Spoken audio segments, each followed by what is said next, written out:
"Sir, could you be my father and let me eat too?"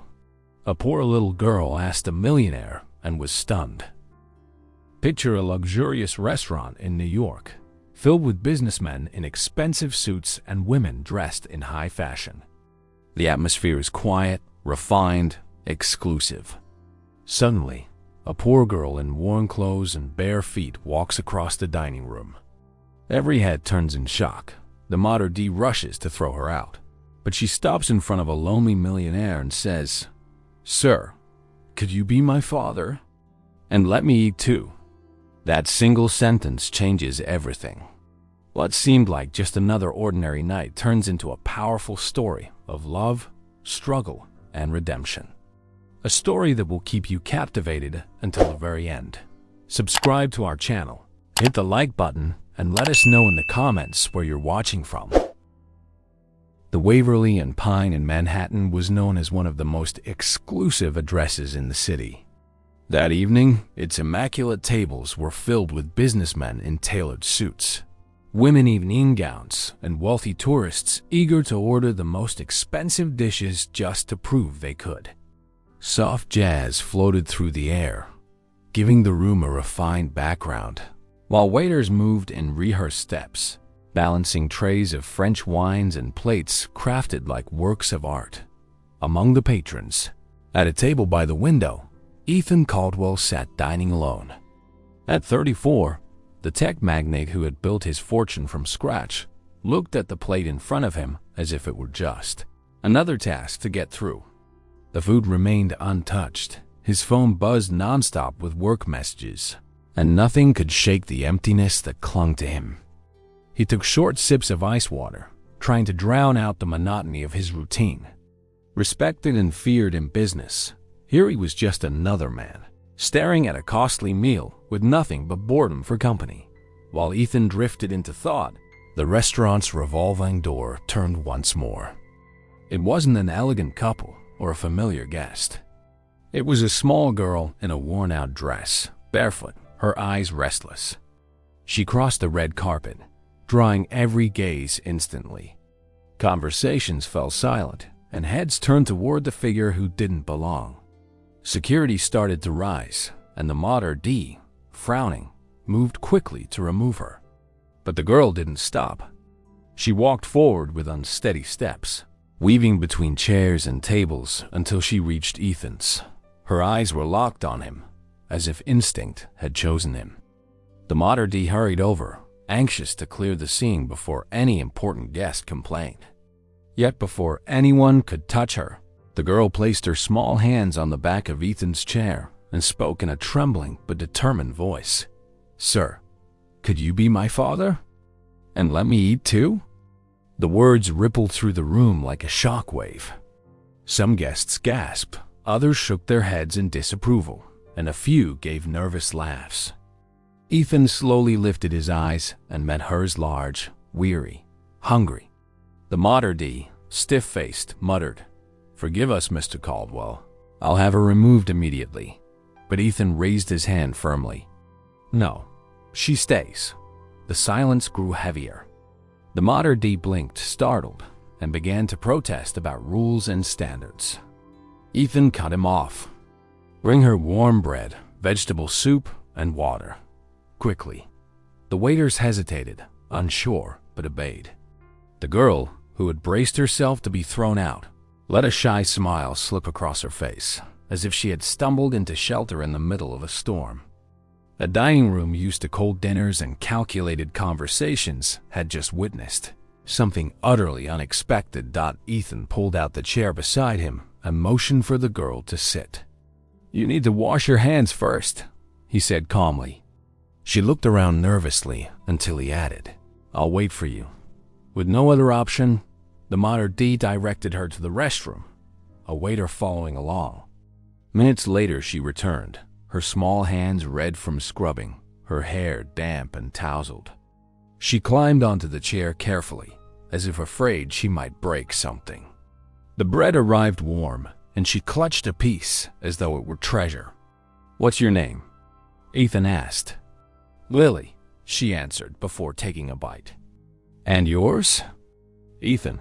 A waiter set the steaming soup on the table, and Lily began to eat in silence, blowing gently on each spoonful with grave concentration. Ethan watched, seeing not only hunger, but also the dignity she tried so hard to hold on to. Even in her need, bit by bit, Lily began to talk. Between spoonfuls, she revealed fragments of her life. Her mother had died months ago, taken by an illness she couldn't name. Her father, crushed by grief, had turned to drink until he vanished into the streets, never to return. Since then, Lily had wandered alone, sleeping in building alcoves, on subway steps, or under awnings when it rained. There was no self-pity in her tone, only plain recounting of a childhood marked by absence. Ethan felt a tightness in his chest.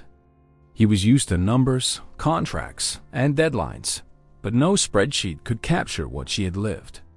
He ordered her a glass of orange juice and, on impulse, a scoop of chocolate ice cream. Her eyes lit up. "Chocolate is brown, right?" "That's right," he confirmed. And for the first time in years, Ethan saw a genuine smile spread across someone's face at his table. When Lily finished her meal, she held the juice glass with both hands against the table, as if wanting to stretch out the moment. Ethan had already asked for the check and left a generous tip. He removed his coat and draped it around her shoulders, covering the thin dress. "Let's go," he said, standing naturally.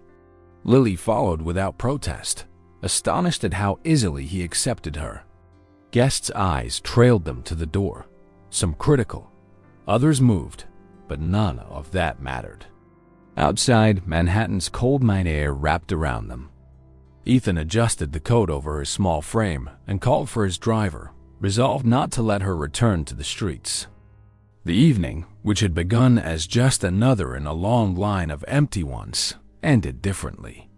Ethan was not leaving the restaurant alone.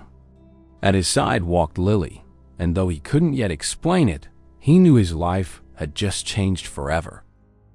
The ride to Ethan's penthouse was spent in silence, broken only by the distant hum of the city filtering through the limousine's closed windows.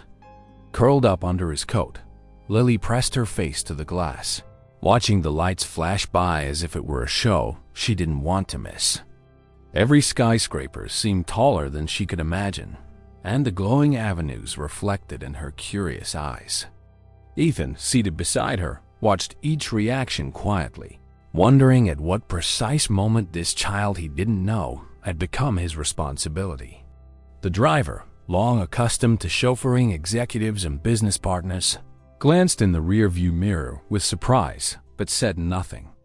When they arrived at the building, the doorman opened the door with his usual formality, but couldn't hide his shock at the sight of the barefoot girl, wrapped in his employer's coat. Ethan gave a single firm nod, a gesture that discouraged any questions.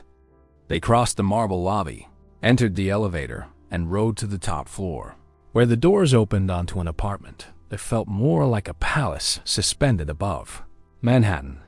The sheer scale of the penthouse would have impressed any adult, but to Lily it was another world, almost impossible to believe. She clung tightly to Ethan's sleeve, afraid the dream might vanish at any second. The polished wood floors gleamed, the walls displayed expensive paintings, and massive windows revealed the city stretched out below, lit up like a sea of stars. A middle-aged woman with a kind expression approached, Carla Thompson, the housekeeper who had worked for Ethan for years and knew him better than many of his business partners. She froze when she saw Lily, surprised but withholding judgment. Ethan spoke plainly. "She's staying here." Carla didn't question him. She knelt to Lily's level and gently asked if she wanted something more to eat or if she would rather rest. Lily shook her head, whispering that she was already full. Still, Carla brought her a warm glass of milk, a gesture that softened Ethan's eyes. The contrast between the luxury of the home and the child's fragility was striking. But that night, the only thing that mattered was that Lily was safe. The first step was a bath. Carla guided Lily into the bathroom, where a white marble tub waited, filled with steaming water. The girl stared at the running faucet as if it were magic, accustomed only to street spigots and broken showers in makeshift shelters. Carla filled the tub with fragrant bubbles, and Lily slipped in cautiously, hesitant, until the warm water began to ease her tense muscles. Her ragged clothes were set aside, and a soft towel waited nearby. Ethan stood outside the door, listening to Carla's low voice mingling with Lily's laughter as she discovered the joy of chasing soap bubbles. When she emerged, hair damp and loose, she put on a small set of pajamas Carla had saved from past family visits that, by chance, fit perfectly. She looked transformed, clean, fresh, and a little more confident. Yet her eyes still carried the constant fear of rejection, as though she wasn't sure she truly belonged. After the bath, Ethan led her to a guest room that had been hastily prepared. The bed was enormous compared to her tiny frame, dressed in crisp white sheets and soft pillows. Lily walked slowly to the edge, touching the fabric with her fingertips, testing its reality. She climbed up carefully, lay down, and pulled the blanket to her chin, still holding on to Ethan's coat, which carried his scent. He came closer and asked, "Are you comfortable?" She nodded timidly. "This is your home now. You don't need to be afraid." Her eyes filled with unshed tears, which she quickly blinked away to avoid showing weakness. Ethan turned off the light, leaving only a bedside lamp glowing, and stayed a few minutes watching her settle in. In that quiet moment, he realized his life had shifted course without warning, and for the first time in a long while, he felt he was doing something that truly mattered. The night, however, revealed the scars Lily carried. Ethan, a light sleeper by habit, rose to get some water when he heard faint sounds from her room. Stepping closer, he found her curled up, murmuring through sobs, lost in a nightmare. He sat carefully on the edge of the bed and called her name. She opened her eyes in fright and asked in a trembling voice, "Are you going to send me away too?" A sharp ache pierced Ethan's chest. "No, I promise you'll never sleep on the street again." He spoke without hesitation, as if sealing a contract then and there. Lily slowly relaxed, clutching his hand until she drifted back to sleep. Ethan remained seated beside her, studying her fragile face, and realized this wasn't just pity. It was a commitment forming inside him, strong enough to change everything. When the sun rose, the city awakened with its usual rush, but inside the penthouse, the air felt different. Lily stirred awake slowly, still holding Ethan's hand as if afraid to let go. When she opened her eyes, she found his gaze tired but steady. For the first time in what felt like forever, she didn't have to wonder where she would sleep or how she would find food. Ethan called for Carla, who was already preparing breakfast, and asked her to arrange new clothes and toys for the girl. With resolve, he phoned his trusted lawyer and scheduled an urgent meeting. There was no longer any doubt in his mind. He would do everything legally necessary to keep Lily with him. While she stood at the window, marveling at the tiny cars and towering buildings, Ethan understood this was only the beginning of many mornings with her. And unlike all the mornings before, his life finally had real meaning. The next morning brought a rhythm completely unlike anything Ethan was used to. Normally, his days were dictated by back-to-back meetings, endless reports, and a phone that never stopped ringing. But now he stood in the kitchen, watching a little girl take in the space as if it were a magical kingdom. Carla had already prepared breakfast with fresh bread, fruit, and warm milk. Lily, still shy, picked a piece of bread as though it were a prize. Ethan watched in silence, realizing he had never stopped to notice someone eat with such care, as if every bite mattered. His phone buzzed on the table, but he simply turned the screen off, something he would have considered impossible the day before. When Lily finished, she hesitated, unsure of what to do next, her eyes searching his for direction. Ethan gave a small smile and said, "We have a lot to take care of today, but everything's going to be fine." The words were simple, but the weight behind them was unmistakable. It was the start of a new routine that would demand more of him than he had ever planned. The first stop was a doctor's office. The driver took them to a trusted clinic in Midtown where Ethan had reliable contacts. Lily walked in nervously, clutching the sleeve of his jacket, but was greeted kindly by the receptionist, who called her by name. The pediatrician ran basic exams, asked about her diet and medical history, and took careful notes. Lily answered in short sentences, still wary, but slowly relaxed as she realized no one there was going to push her away. The diagnosis was clear: mild malnutrition, signs of emotional stress, and an urgent need for psychological follow-ups. Ethan listened intently to every detail and asked that follow-up appointments be scheduled immediately. When they left, Lily carried a lollipop the doctor had given her, a small gesture that lit up her face. For Ethan, that candy meant far more than a treat. It wasn't charity. It was care. It was the start of a future that needed to be built step by step. From there, Ethan took her to a children's clothing store. Lily wandered between racks, hardly able to believe the clothes were really for her. She touched the dresses, lingered over rows of shoes, and stopped in front of school backpacks as though she had stumbled onto treasure. Ethan told her to choose what she liked, but Lily hesitated to take more than one item, afraid of asking for too much. Carla, who had come along, encouraged her to try things on, reminding her that she would now have school days, outings, and parties. Ethan added toys and books to the pile, noticing how her eyes lit up at the colorful notebooks and boxes of crayons. At the register, Lily looked nervously at the growing stack of purchases and whispered, "It's too much. It's going to be expensive."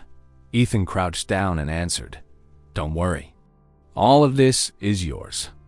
You deserve it." She threw her arms around him in an impulsive hug, surprising him, but sealing the bond between them that grew stronger with every passing moment. After shopping, they visited the school Carla had recommended. The principal welcomed them with formality, but showed understanding as Ethan summarized the girl's situation. Lily sat curled in her chair, watching the hallways filled with children in uniforms, unsure if she could belong there. Ethan squeezed her hand and told her she would have friends, teachers, and a classroom of her own. The principal explained the plan for initial evaluations and extra academic support, assuring them the school would be patient during her adjustment. When they showed her the library, Lily's face broke into a genuine smile for the first time that day, her fingers tracing the spines of books as though they were doorways to other worlds. Ethan knew then this could be the place where she regained a sense of security, routine, and learning, all she had been missing. By the end of the visit, Lily agreed to start the following week. The light in her eyes as she gazed at the shelves full of stories told him everything he needed to know. He was on the right path. Back at the penthouse, Ethan met with Marcus Green, his trusted lawyer who handled his most delicate affairs. Marcus was direct. To keep Lily legally, they would need to file for temporary custody, followed by the process for permanent adoption. There would be paperwork, home visits, hearings, and proof required to show that her biological father was absent or unfit. Ethan listened to every word, not once hesitating. "Do whatever it takes," he said firmly. Marcus, who knew him well, could see this wasn't a fleeting decision. It was conviction. From the couch, Lily sat with Carla, too far away to understand the legal complexities, but she caught the steady tone of Ethan's voice and knew it meant she wouldn't be abandoned again. Marcus prepared the initial documents and promised to move quickly. From the look on Ethan's face, there was no turning back. He was ready to face anything by evening. The penthouse no longer looked the same. New toys covered the rug, freshly washed clothes filled a wardrobe that had once been empty, and colorful books were stacked on the table. Lily sat drawing with her new crayons, proudly showing off a sketch of a house with 2 windows and a man standing beside a little girl. Ethan looked at the drawing and felt something shift inside him. Carla brought dinner, and for the first time since taking charge of his company, Ethan turned off his phone during a meal. The sound of the city filtered in through the windows, but inside there was a peace he had never known. Later, Lily went to bed less guarded than before, drifting to sleep with a book beside her. Ethan stood at the window, gazing at Manhattan's lights, reflecting on how much had changed so quickly. This wasn't a contract. This wasn't an investment. This was real life, and he was ready to embrace it. The news that the custody process was moving forward didn't take long to attract unwanted attention. A few days later, Marcus called Ethan with unsettling information. Lily's biological father had been located in a nearby town. The man, Raymond Johnson, had a long history of alcoholism and unstable jobs. Marcus explained that legally he could still attempt to claim custody despite all the abandonment. Anger flared in Ethan's chest. That man left her on the streets, and now he wants to show up? He muttered, careful to keep his voice down so Lily, who was watching television in the other room, wouldn't hear. Marcus, pragmatic as ever, warned that they would need to gather evidence and testimonies to prove to the court that Raymond was unfit to care for his daughter. Ethan drew a long breath, his eyes hard with resolve. If he wants to fight for her, he'll learn quickly that it won't back down. Lily already has a home. The following weekend, Raymond appeared in New York unannounced, suddenly showing up in the lobby of Ethan's building. The doorman, suspicious of the disheveled man who reeked of alcohol, alerted him immediately. Ethan went down to prevent him from coming up. The encounter was tense. Raymond showed no emotion of a father reunited with his child. Instead, he spoke only of rights and compensation. He said he was willing to give the girl back if he received financial help. The coldness of his words revolted Ethan, who answered firmly, "You abandoned your daughter when she needed you most. Don't think for a second you'll turn her into a bargaining chip." Raymond tried to claim he had changed, that he wanted a fresh start, but the truth was clear in his trembling stance and lost gaze. Ethan ordered him to leave and made it clear that any further discussion would happen only in the presence of lawyers. That scene only strengthened his conviction. Lily needed protection from that man. Marcus arranged a formal meeting at his law office, with both sides present.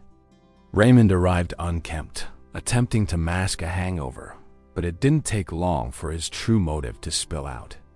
He demanded money in exchange for signing away his parental rights, as if negotiating property.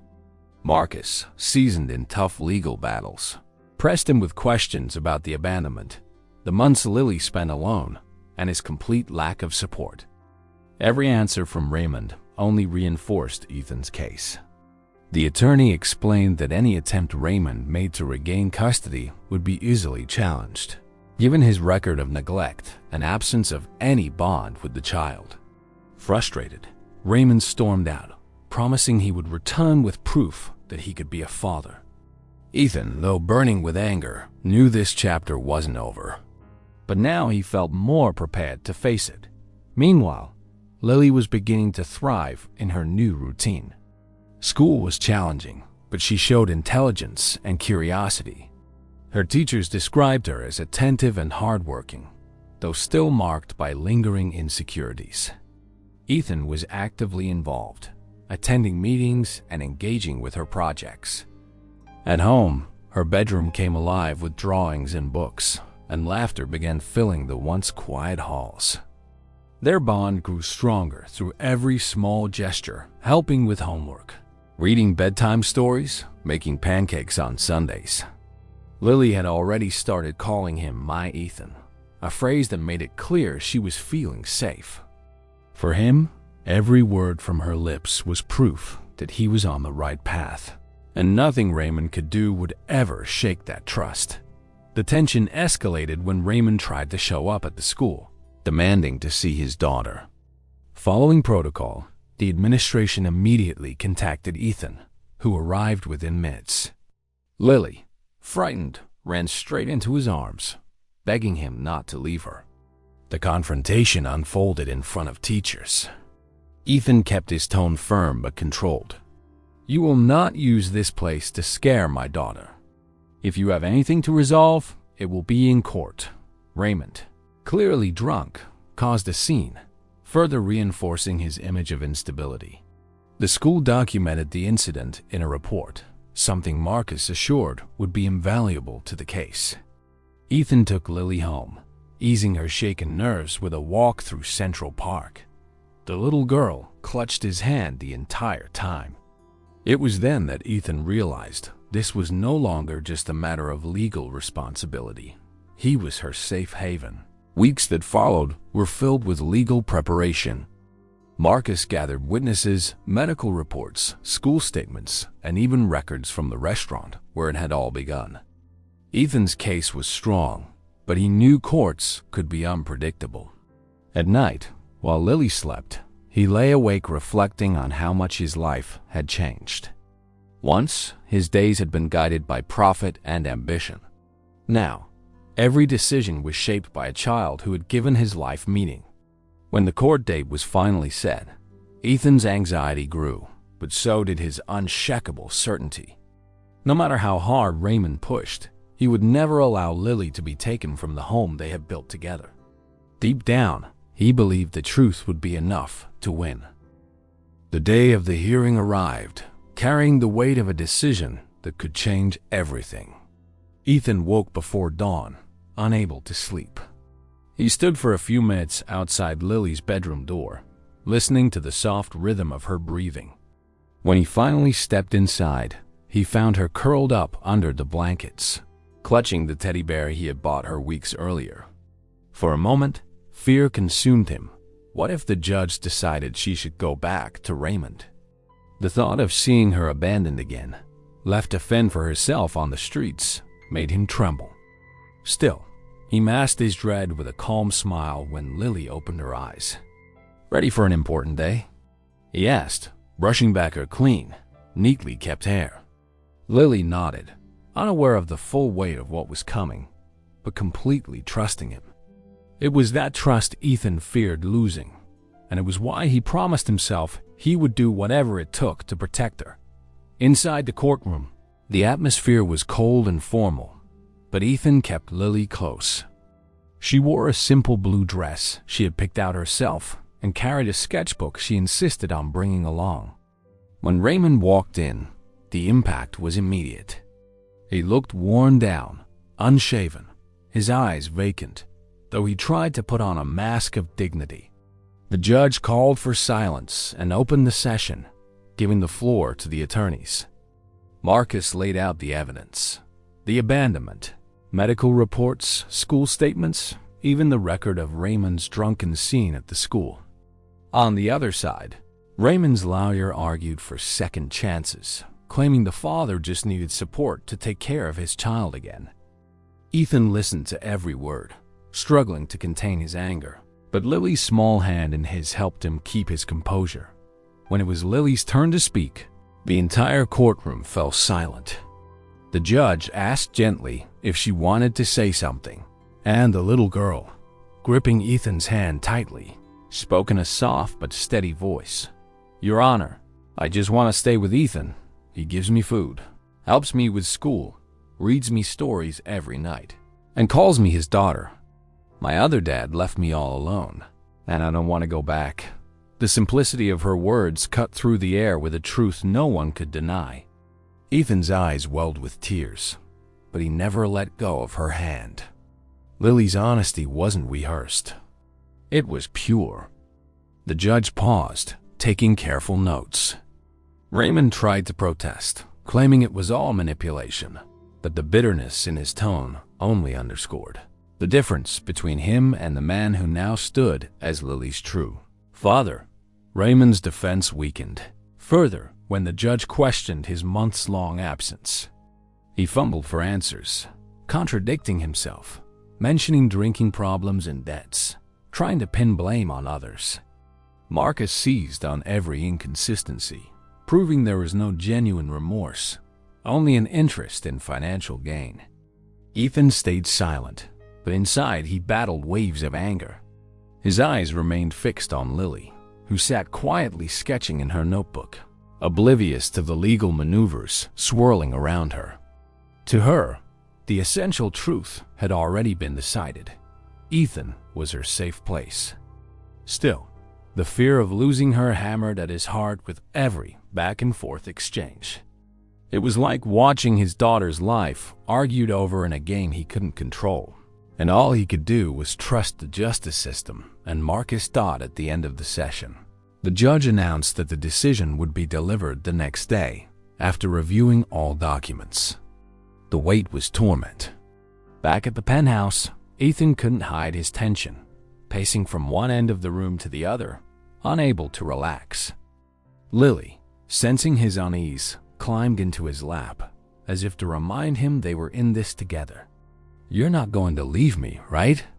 she asked in a trembling voice. Ethan pulled her close, burying his face in her hair. "Never, Lily. No matter what happens, I'll fight for you until the end." She smiled, resting her head against his chest, reassured by the promise. That simple gesture, more than any legal document, was living proof of the bond that tied them together, one no court could erase. The next morning, they returned to court hand in hand. The judge, stern, read her decision. Full custody was granted to Ethan, acknowledging Raymond's abandonment and the stable environment Ethan provided. The words rang out like freedom. Lily jumped from her seat and threw her arms around him as tears streamed down his face. Raymond sat slumped, defeated, without argument. Marcus closed his files with quiet satisfaction. But what mattered wasn't in the paperwork. It was in the tight embrace between father and daughter.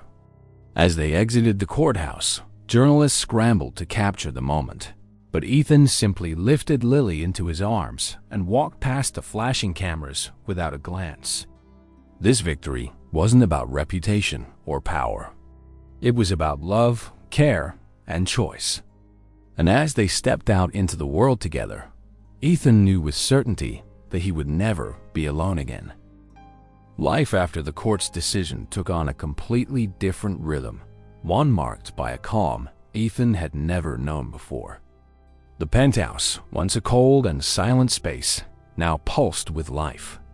Lily's drawings covered the bedroom walls. Colorful toys spilled across the living room rug, and even the kitchen felt warmer with the simple meals Carla cooked just to please the little girl.